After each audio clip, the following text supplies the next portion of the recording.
I'll tell you what I'm gonna do if I upload my brain into a computer. I'm gonna screw around with so many people. I have an infinite list of people who spend all of their time on the computers and the phones, and it's gonna be glorious. Oh, who am I kidding? I could barely upload a video on YouTube.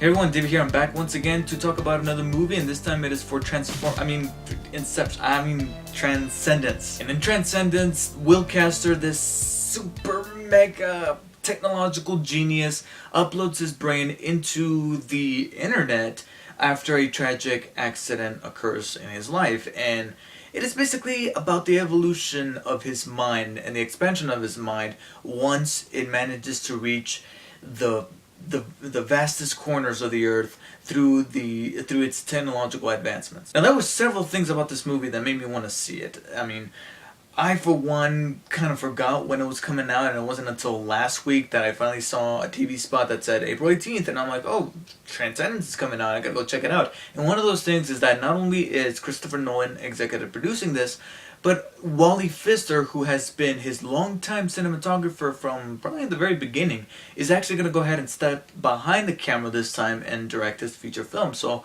I was very interested to see what he does. And so I went and saw the movie, and I can honestly say that I'm kind of disappointed. Let me put it this way. The movie definitely feels like a directorial debut for somebody, even if it's somebody like Wally Pfister, who has known a very acclaimed director such as Christopher Nolan, or somebody who has never done a film, period, because there's several moments in the movie where it could have been tightened up a little bit. And that becomes kind of detrimental when you combine it with some serious ambition to wanna be like somebody like Christopher Nolan, specifically Christopher Nolan. There are so many instances in this movie where you can tell that Wally Pfister's trying to be like Nolan, especially with the excessive amounts of establishing shots. If you guys don't know what establishing shots are, it's basically when you show a shot of the exterior of a house before you cut to the two people that are inside the house having a conversation, and something like that.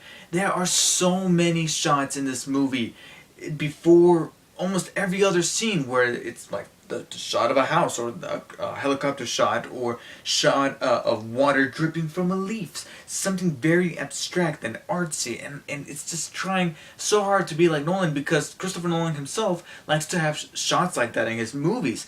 But he uses them rather sparingly and in the right places, whereas this, it's almost like every single scene needs to have an establishing shot of like a fence or a grate or leaves or a flower or something like that. Thing that made me want to see the movie number 2, the cast. The cast was rather incredible. It's a mixture of Christopher Nolan regulars such as Morgan Freeman and Cillian Murphy, along with people that you've maybe seen here and there, but they've never been given that type of recognition that they deserve, because they are genuinely good actors, such as Rebecca Hall or Paul Bettany, which in my opinion were the best actors in this movie. I loved every scene that they were in because I thought that they were genuinely good, and their characters were written somewhat well.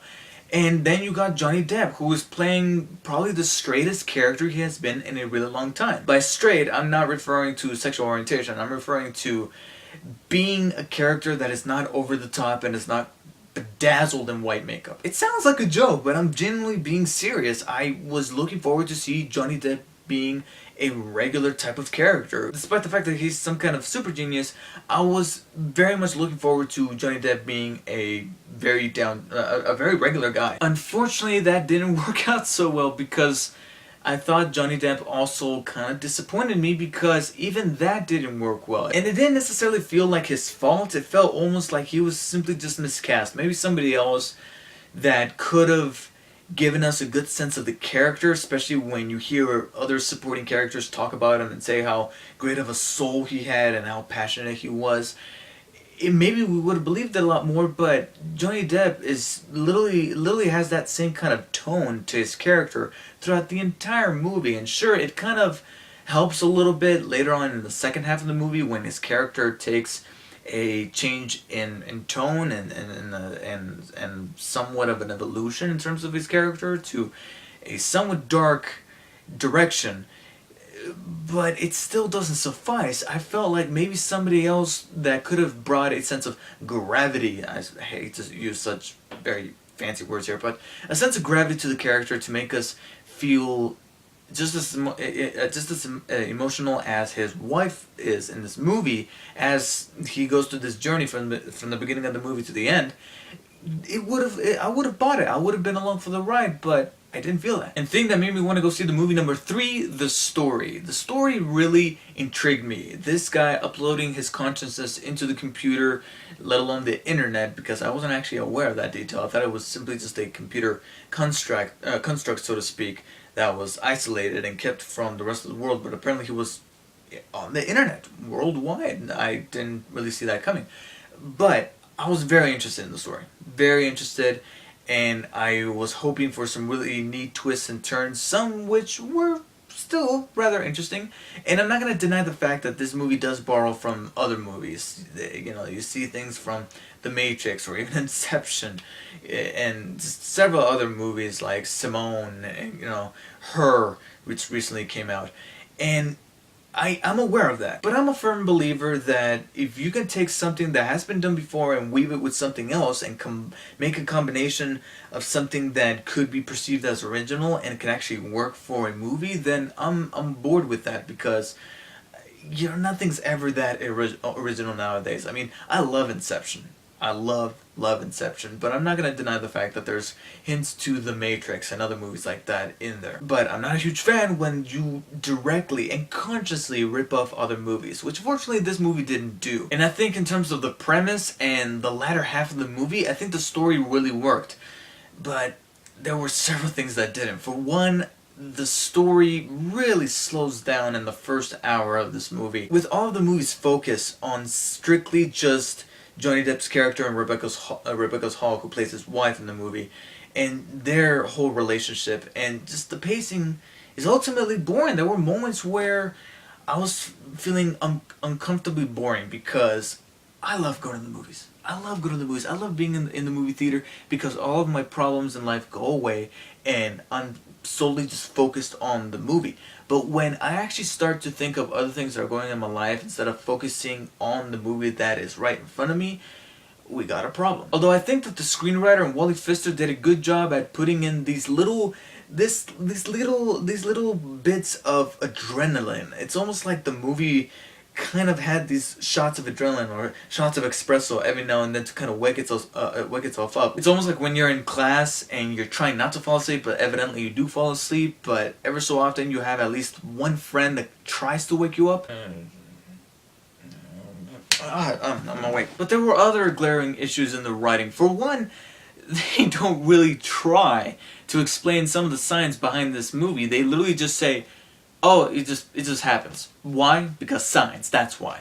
Asshole. So after a while, I started to suspend my disbelief and start to just not think about it and be like, okay, fine. If you're just going to consist on moving past the science and not try to explain it, then fine. I'm going to go ahead and consider this world where this science just happens because it does. But even for that world, towards the end of this movie, they start to cross a line to where I'm like, no, that's just ridiculous. When you start controlling the weather, that's where I'm gonna have to call BS. And I, for one, I'm starting to get just a little tired of all this teen rebellion going on. I understand, considering the premise, that there's gonna be people out there who are not gonna agree with the ideals behind this character, Will Castor, because there's gonna be some people who just don't want an artificial intelligence out there who can possibly corrupt everything and bring take the world to hell via Skynet style. And I understand that there's going to be radicals out there who are going to try to put an end to this. In fact, there's probably radicals who are trying to put an end to the government right now. But when you put people in that could belong in a CW show, especially the leader, come on. I'm starting to hate seeing these 20-year-olds or 16-year-olds being part of the rebellion because they're teenagers and they're gonna rebel and yeah. I'm sick and tired of that. Put people in the rebellion that look like they belong there, look like they have these ideals where they say, yeah, we are not going to take this. So was Transcendence a bad film? No, it wasn't. Never did I think that it was a bad movie. But never did I think that it was a good one either. It was literally just okay. It was the definition of an okay movie. And a passable directorial debut by Wally Pfister, and I'm still willing to give him a second shot with another movie, but hopefully one where he can find his own identity, so to speak, instead of trying to imitate Christopher Nolan as much as he did in this movie. And for that, I'm going to go ahead and give Transcendence a 6 out of 10. It's definitely a movie that is worth checking out on Redbox, but not one to necessarily see in the theater, despite the marketing making you want to do so because of the fact that Christopher Nolan is involved. So thank you guys for watching. Let me know what you guys thought of Transcendence if you did see it this weekend, and I'll see you guys next time.